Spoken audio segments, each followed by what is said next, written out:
The 2016 Transit of Mercury, presented by Science at NASA.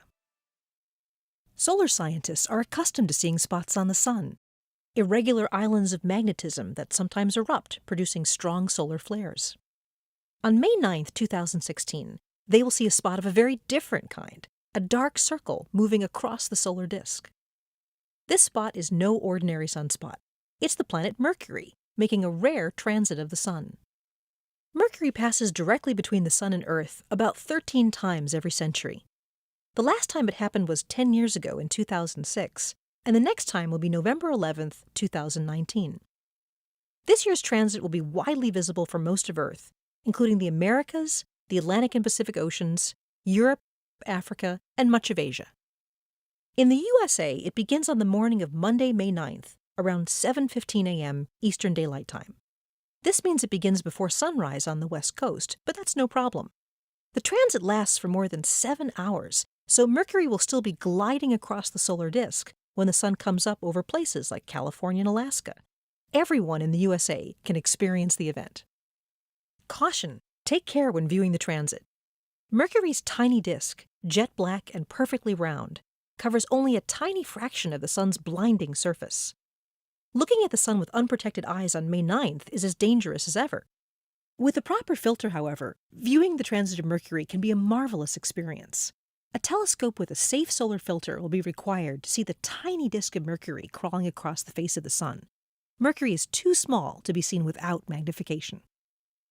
You may wish to call your local astronomy club and ask if they have a solar telescope. Amateur astronomers love to show off the heavens. The event will provide volunteers the opportunity to bring their scopes to classrooms for the transit. If you can't find access to a good telescope, NASA's Solar Dynamics Observatory will also witness the entire transit and make it available in real time on its website. NASA scientist Rosemary Killen and colleagues plan to use the transit to study Mercury's ultra-thin atmosphere, or exosphere. The atoms in Mercury's exosphere come from the surface of Mercury itself.